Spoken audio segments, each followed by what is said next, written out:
Capítulo 15. A visita materna. Atento às recomendações de Clarencio, procurava reconstituir energias para recomeçar o aprendizado. No outro tempo, talvez me sentisse ofendido com as observações aparentemente tão ríspidas, mas naquelas circunstâncias, lembrava meus erros antigos e sentia-me confortado. Os fluidos carnais compelem a alma a profundas sonolências. Em verdade, apenas agora reconhecia que a experiência humana, em hipótese alguma, poderia ser levada à conta de brincadeira. A importância da encarnação na Terra surgia-me aos olhos, evidenciando grandezas até então ignoradas. Considerando as oportunidades perdidas, reconhecia não merecer a hospitalidade de nosso lar. Clarencio tinha dobradas razões para falar-me com aquela franqueza. Passei dias entregue a profundas reflexões sobre a vida. No íntimo, grande ansiedade de rever o lar terreno. Abstinha-me, porém, de pedir novas concessões. Os benfeitores do Ministério do Auxílio eram excessivamente generosos para comigo. Adivinhavam-me os pensamentos.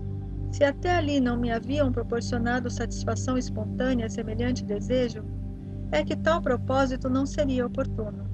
Calava-me, então, resignado e algo triste. Lísias fazia o possível por alegrar-me com os seus pareceres consoladores. Eu estava, porém, nessa fase de recolhimento inexprimível, em que o homem é chamado para dentro de si mesmo pela consciência profunda. Um dia, contudo, o bondoso visitador penetrou radiante no meu apartamento, exclamando: "Adivinhe quem chegou à sua procura!" Aquela fisionomia alegre, aqueles olhos brilhantes de Lísias não me enganavam. "Minha mãe!" respondi confiante. Olhos arregalados de alegria, vi minha mãe entrar de braços estendidos. "Filho, meu filho! Vem a mim, querido meu!" Não posso dizer o que se passou então. Senti-me criança, como no tempo em que brincava à chuva, pés descalços na areia do jardim. Abracei-me a ela carinhoso, chorando de júbilo, experimentando os mais sagrados transportes da aventura espiritual. Beijei-a repetidas vezes, apertei-a nos braços, misturei minhas lágrimas com as suas lágrimas, e não sei quanto tempo estivemos juntos, abraçados. Afinal, foi ela quem me despertou do enlevo, recomendando: "Vamos, filho, não te emociones tanto assim. A alegria, também, quando excessiva, costuma castigar o coração." Em vez de carregar minha adorada velhinha nos braços, como fazia na terra, nos derradeiros tempos de sua romagem por lá, foi ela quem me enxugou o pranto copioso, conduzindo-me ao divã. "Estás ainda fraco, filhinho. Não desperdices energias." Sentei-me a seu lado e ela cuidadosamente ajeitou minha fronte cansada em seus joelhos, afagando-me de leve, confortando-me à luz de santas recordações. Senti-me, então, o mais venturoso dos homens. Guardava a impressão de haver o barco de minha esperança ancorado em porto mais seguro. A presença maternal constituía infinito reconforto ao meu coração. Aqueles minutos davam-me a ideia de um sonho tecido em trama de felicidade indizível. Qual menino que procura detalhes, fixava-lhe as vestes, cópia perfeita de um dos seus velhos trajes caseiros. Notando-lhe o vestido escuro, as meias de lã, a mantilha azul, contemplei a cabeça pequenina, aureolada a fios de neve, as rugas do rosto, o olhar doce e calmo de todos os dias. Mãos trêmulas de contentamento, acariciava-lhe as mãos queridas, sem conseguir articular uma frase. Minha mãe, todavia, mais forte que eu, falou com serenidade: "Nunca saberemos agradecer a Deus tamanhas dádivas. O Pai jamais nos esquece, meu filho. Que longo tempo de separação! Não julgues, porém, que me houvesse esquecido. Às vezes, a providência separa os corações temporariamente, para que aprendamos o amor divino." Identificando-lhe a ternura de todos os tempos, Senti que se me reavivavam as chagas terrenas. Oh, como é difícil alijar resíduos trazidos da terra! Como pesa a imperfeição acumulada em séculos sucessivos! Quantas vezes ouvira conselhos salutares de Clarencio, observações fraternais de Lísias, para renunciar às lamentações, mas ao carinho materno, como que se reabriam velhas feridas. Do pranto de alegria, passei às lágrimas de angústia, relembrando exacerbadamente os trâmites terrestres. Não conseguia atinar que a visita não era para a satisfação dos meus caprichos, e sim preciosa bênção de acréscimo da misericórdia divina. Copiando antigas exigências, concluí erroneamente que minha genitora deveria continuar como repositório de minhas queixas e males sem fim. Na terra, quase sempre, as mães não passam de escravas no conceito dos filhos.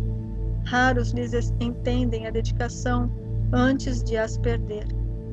Na mesma falsa concepção de outros tempos, descambei para o terreno das confidências dolorosas. Minha mãe ouviu-me calada, deixando transparecer inexprimível melancolia. Olhos úmidos, aconchegando-me de quando em quando mais estreitamente ao coração, falou carinhosa. Oh, filho, não ignoro as instruções que o nosso generoso Clarencio te ministrou. Não te queixes.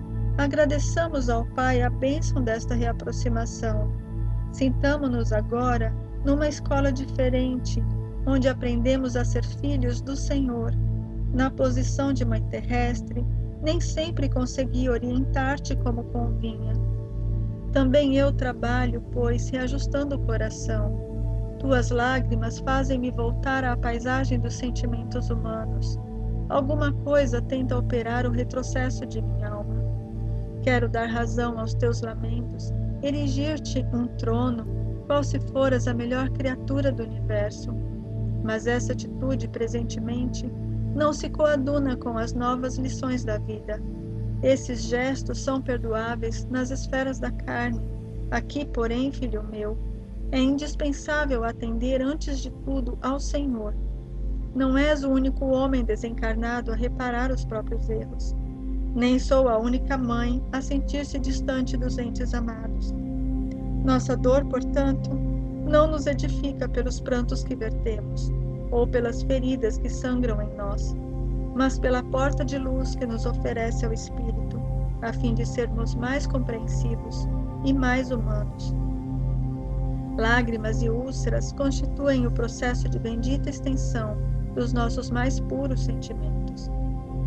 Depois de longa pausa em que a consciência profunda me advertia solene, minha mãe prosseguiu.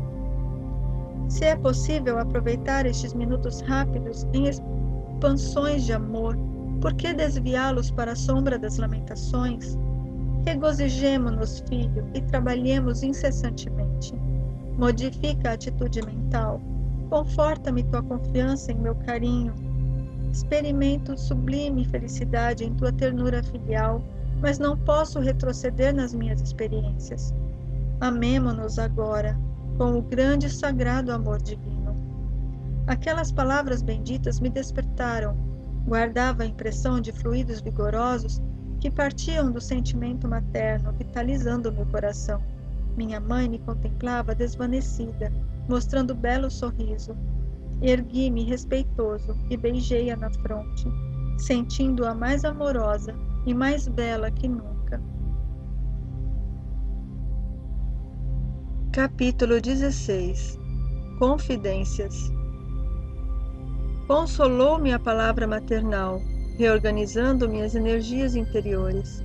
Minha mãe comentava o serviço como se fora uma bênção às dores e dificuldades, levando-as a crédito de alegrias e lições sublimes. Inesperado e inexprimível contentamento banhava meu espírito. Aqueles conceitos alimentavam-me de estranho modo. Sentia-me outro, mais alegre, animado e feliz. Oh, minha mãe! Exclamei comovido. Deve ser maravilhosa a esfera da sua habitação. Que sublimes contemplações espirituais! Que ventura! Ela esboçou um sorriso significativo e obtemperou. A esfera mais elevada, meu filho, requer sempre mais trabalho, maior abnegação. Não suponhas que tua mãe permaneça em visões beatíficas, à distância dos deveres justos. Devo fazer-te sentir, no entanto, que minhas palavras não representam qualquer nota de tristeza na situação em que me encontro. É antes revelação de responsabilidade necessária. Desde que voltei da Terra, tenho trabalhado intensamente pela nossa renovação espiritual. Muitas entidades desencarnando permanecem agarradas ao lar terrestre, a pretexto de muito amarem os que demoram no mundo carnal. Ensinaram-me aqui, todavia, que o verdadeiro amor, para transbordar em benefícios, precisa trabalhar sempre. Desde minha vinda, então, procuro esforçar-me por conquistar o direito de ajudar aqueles que tanto amamos. E meu pai? Perguntei. Onde está? Por que não veio com a senhora? Minha mãe estampou singular expressão no rosto e respondeu. Ah, teu pai, há 12 anos que está numa zona de trevas compactas no umbral. Na terra sempre nos parecera fiel às tradições da família, arraigado ao cavalheirismo do alto comércio, a cujos quadros pertenceu até ao fim da existência, e ao fervor do culto externo em matéria religiosa, mas no fundo era fraco e mantinha ligações clandestinas fora do lar. 2 delas estavam mentalmente ligadas à vasta rede de entidades maléficas, e tão logo desencarnou o meu pobre Laerte, a passagem do umbral lhe foi muito amarga, porque as desventuradas criaturas, a quem fizera muitas promessas, aguardavam-no ansiosas, prendendo-o de novo nas teias da ilusão. A princípio ele quis reagir, esforçando-se por encontrar-me, mas não pôde compreender que após a morte do corpo físico, a alma se encontra tal qual vive intrinsecamente. Laerte, portanto, não percebeu minha presença espiritual, nem a assistência desvelada de outros amigos nossos. Tendo gasto muitos anos a fingir, viciar a visão espiritual, restringir ao padrão vibratório, e o resultado foi achar-se tão só na companhia das relações que cultivara irrefletidamente, pela mente e pelo coração. Os princípios da família e o amor ao nosso nome ocuparam algum tempo seu espírito. De algum modo lutou, repelindo as tentações, mas caiu afinal, novamente enredado na sombra, por falta de perseverança no bom e reto pensamento. Muitíssimo impressionado, perguntei: não há, porém, meios de subtraí-lo a tais objeções? Ah, meu filho, elucidou a palavra materna. Eu o visito frequentemente. Ele, porém, não me percebe. Seu potencial vibratório é ainda muito baixo. Tento atraí-lo ao bom caminho, pela inspiração, mas apenas consigo arrancar-lhe algumas lágrimas de arrependimento, de quando em quando, sem obter resoluções sérias. As infelizes das quais se tornou prisioneiro retiram-no às minhas sugestões. Venho trabalhando intensamente anos a fio. Solicitei o amparo de amigos em cinco núcleos diversos, de atividade espiritual mais elevada, inclusive aqui em nosso lar. Certa vez, Clarencio quase conseguiu atraí-lo ao Ministério da Regeneração, mas debalde. Não é possível acender luz em candeia sem óleo e sem pavio. Precisamos da adesão mental de Laerte para conseguir levantá-lo e abrir-lhe a visão espiritual. No entanto, o pobrezinho permanece inativo em si mesmo, entre a indiferença e a revolta. Depois de longa pausa, suspirou, continuando: talvez não saibas ainda que tuas irmãs, Clara e Priscila, vivem hoje igualmente no umbral, agarradas à crosta da terra. Sou compelida a atender às necessidades de todos. Meu único auxílio direto repousava na cooperação afetuosa de tua irmã Luísa, aquela que partiu quando eras pequenino. Luísa esperou-me aqui muitos anos. Foi meu braço forte nos trabalhos ásperos de amparo à família terrena. Ultimamente, contudo, depois de lutar corajosa a meu lado, em benefício de teu pai e de ti e das irmãs, tão grande a perturbação de nossos familiares ainda na terra, que voltou a semana passada, a fim de reencarnar entre eles, num gesto heróico de sublime renúncia. Espero, pois, que te restabeleças breve, para que possamos desdobrar atividades no bem. Assombravam-me as informações referentes a meu pai. Que espécie de lutas seriam as dele? Não parecia sincero praticante dos preceitos religiosos. Não comungava todos os domingos? Enlevado com a dedicação maternal, perguntei. A senhora, entretanto, auxilia o papai, não obstante a ligação dele com essas mulheres infames? Não as classifiques assim, ponderou minha mãe. Dize antes, meu filho, nossas irmãs doentes, ignorantes ou infelizes, são filhas de nosso pai igualmente.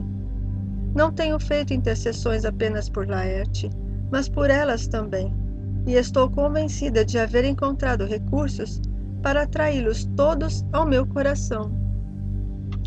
Espantou-me a grande manifestação de renúncia. Pensei subitamente em minha família direta. Senti o velho apego à esposa e aos filhos queridos. Perante Clarencio e Lísias, deliberava sempre recalcar sentimentos e calar indagações, mas o olhar materno encorajava-me. Alguma coisa me fazia sentir que minha mãe não se demoraria muito tempo a meu lado. Aproveitando o minuto que corria célere, interroguei. A senhora que tem acompanhado o papai devotadamente, nada poderá informar relativamente a Zélia e as crianças? Aguardo ansioso o instante de voltar a casa a fim de auxiliá-los. Oh, minhas imensas saudades devem ser igualmente compartilhadas por eles. Como deve sofrer minha desventurada esposa com esta separação? Minha mãe esboçou um sorriso triste e acrescentou: Tenho visitado meus netos periodicamente, vão bem. E depois de meditar alguns instantes, acentuou: Não deves, porém, inquietar-te com o problema de auxílio à família. Prepara-te, em primeiro lugar, para que sejamos bem-sucedidos. Há questões que precisamos entregar ao Senhor, em pensamento, antes de trabalhar na solução que elas requerem. Quis insistir no assunto para colher pormenores, mas minha mãe não reincidiu nele, esquivando-se delicada. A palestra estendeu-se ainda longa, envolvendo-me em sublime conforto. Mais tarde ela despediu-se. Curioso por saber como vivia até ali, pedi permissão para acompanhá-la. Afagou-me então carinhosa e disse: Não venhas, meu filho. Esperam-me com urgência no Ministério da Comunicação, onde serei munida de recursos fluídicos para a jornada de regresso nos gabinetes transformatórios. Além disso, preciso ainda avistar-me com o ministro Célio para agradecer a oportunidade desta visita. E deixando-me na alma duradoura impressão de felicidade, beijou-me e partiu. Capítulo 17. Em casa de Lísias. Não se passaram muitos dias após a inesperada visita de minha mãe, quando Lísias me veio buscar, a chamado do ministro Clarencio. Segui-o surpreso. Recebido amavelmente pelo magnânimo benfeitor, esperava-lhe as ordens com enorme prazer. Meu amigo, disse afável, doravante está autorizado a fazer observações nos diversos setores de nossos serviços, com exceção dos ministérios de natureza superior. Henrique de Luna deu por terminado seu tratamento na semana última, e é justo agora aproveite o tempo observando e aprendendo. Olhei para Lísias como irmão que devia participar da minha felicidade indizível naquele instante. O enfermeiro correspondeu-me ao olhar com intenso júbilo. Não cabia em mim de contente, era o início de vida nova. De alguma sorte poderia trabalhar ingressando em escolas diferentes. Clarencio, que parecia perceber minha intraduzível aventura, acentuou. Tornando-se dispensável sua permanência no parque hospitalar, examinarei atentamente a possibilidade de sua localização em ambiente novo. Consultarei alguma de nossas instituições. Lísias, porém, cortou-lhe a palavra, exclamando: se possível, estimaria recebê-lo em nossa casa, enquanto perdurar o curso de observações. Lá, minha mãe o trataria como filho. Fitei o visitador num transporte de alegria. Clarencio, por sua vez, também lhe endereçou um olhar de aprovação, murmurando: muito bem, Lísias. Jesus alegra-se conosco, sempre que recebemos um amigo no coração. Abracei o prestativo enfermeiro sem poder traduzir meu agradecimento. A alegria às vezes nos emudece. Guarde este documento, disse-me o atencioso ministro do auxílio, entregando-me pequena caderneta. Com ele, poderá ingressar nos ministérios da regeneração, do auxílio, da comunicação e do esclarecimento, durante 1 ano. Decorrido esse tempo, veremos o que será possível fazer relativamente aos seus desejos. Instrua-se, meu caro, não perca tempo.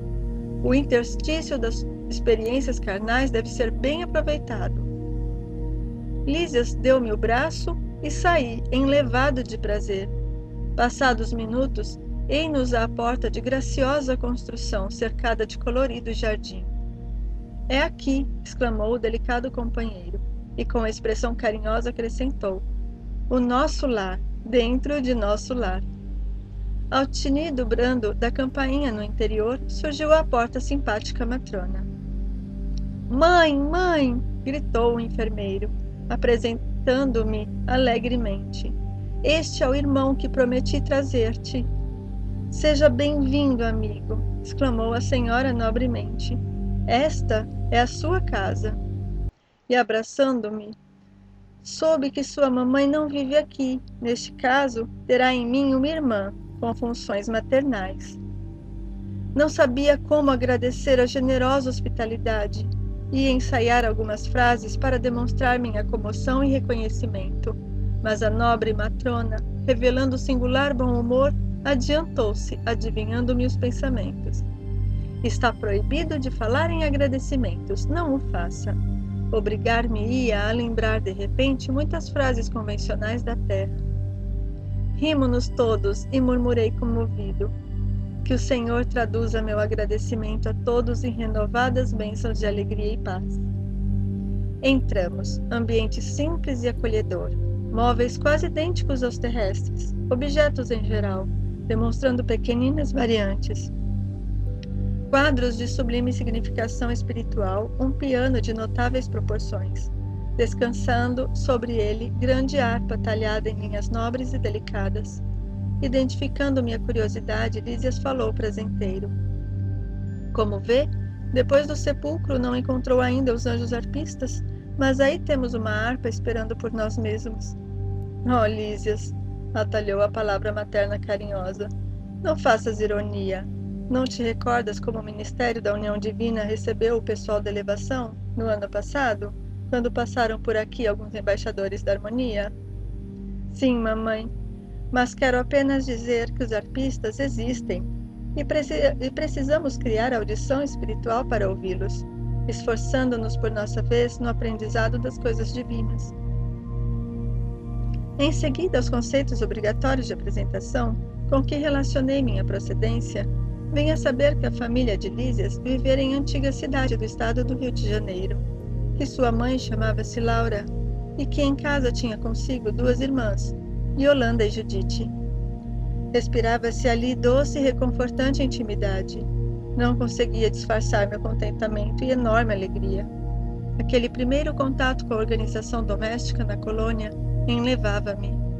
A hospitalidade cheia de ternura arrancava-me ao espírito notas de profunda emoção. Em face do tiroteio de perguntas, Yolanda exibiu-me livros maravilhosos. Notando meu interesse, a dona da casa advertiu. Temos em nosso lar, no que concerne à literatura, uma enorme vantagem. É que os escritores de má fé, os que estimam o veneno psicológico, são conduzidos imediatamente para as zonas obscuras do umbral. Por aqui, não se equilibram, nem mesmo no Ministério da Regeneração, enquanto perseveram em semelhante estado d'alma. Não pude deixar de sorrir, continuando a observar os primores da arte fotográfica nas páginas sob meus olhos. Em seguida chamou-me Lísias para ver algumas dependências da casa. demorando-me na sala de banho, cujas instalações interessantes me maravilharam. Tudo simples, mas confortável. Não voltara a mim da admiração que me empolgava, quando a senhora Laura convidou à oração. Sentamo-nos silenciosos em torno da grande mesa. Ligado um grande aparelho, fez-se ouvir música suave. Era o louvor do momento crepuscular. Surgiu ao fundo o mesmo quadro prodigioso da governadoria, que eu nunca me cansava de contemplar todas as tardes no parque hospitalar. Naquele momento, porém, sentia-me dominado de profunda e misteriosa alegria, e vendo o coração azul desenhado ao longe, senti que minha alma se ajoelhava no templo interior, em sublimes transportes de júbilo e reconhecimento.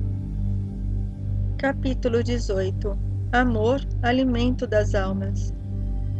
Terminada a oração, chamou-nos à mesa a dona da casa, servindo caldo reconfortante e frutas perfumadas, que mais pareciam concentrados de fluidos deliciosos.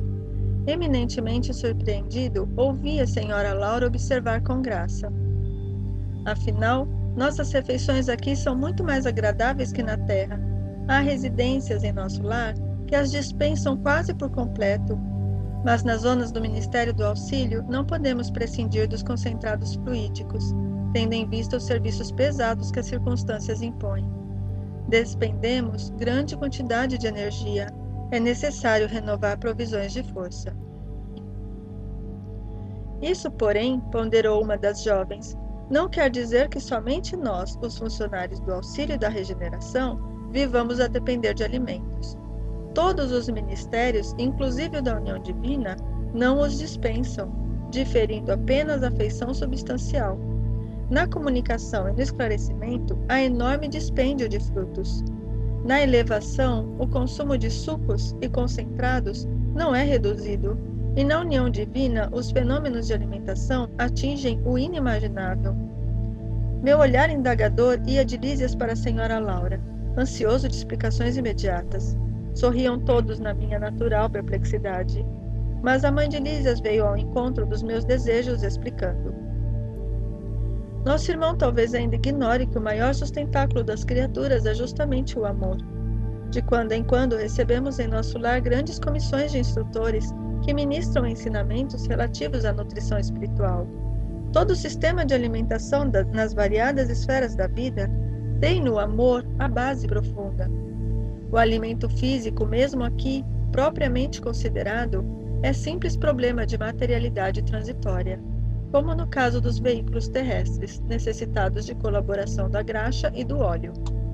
A alma, em si, apenas se nutre de amor. Quanto mais nos elevarmos no plano evolutivo da criação, mais extensamente conheceremos essa verdade. Não lhe parece que o amor divino seja o cibo do universo? Tais elucidações confortavam-me sobremaneira. Percebendo minha satisfação íntima, Lísias interveio acentuando: tudo se equilibra no amor infinito de Deus, e quanto mais envolvido o ser criado, mais sutil o processo de alimentação. O verme, no subsolo do planeta, nutre-se essencialmente de terra. O grande animal colhe na planta os elementos de manutenção, a exemplo da criança sugando o seio materno. O homem colhe o fruto do vegetal, transforma-o segundo a exigência do paladar que lhe é próprio, e serve-se dele à mesa do lar. Nós outros, criaturas desencarnadas, necessitamos de substâncias suculentas tendentes à condição fluídica, e o processo será cada vez mais delicado à medida que se intensifique a ascensão individual. Não esqueçamos, todavia, a questão dos veículos, acrescentou a senhora Laura, porque, no fundo, o verme, o animal, o homem e nós dependemos absolutamente do amor. Todos nos movemos nele e sem ele não teríamos existência. É extraordinário, aduzi comovido. Não se lembra do ensino evangélico do amai-vos uns aos outros? Prosseguiu a mãe de Lísias atenciosa. Jesus não preceituou esses princípios objetivando tão somente os casos de caridade, nos quais todos aprenderemos, mais dia menos dia, que a prática do bem constitui simples dever. Aconselhava-nos igualmente a nos alimentarmos uns aos outros no campo da fraternidade e da simpatia. O homem encarnado saberá mais tarde que a conversação amiga, o gesto afetuoso, a bondade recíproca, a confiança mútua, a luz da compreensão, o interesse fraternal, patrimônios que se derivam naturalmente do amor profundo, constituem sólidos alimentos para a vida em si. Reencarnados na Terra, experimentamos grandes limitações.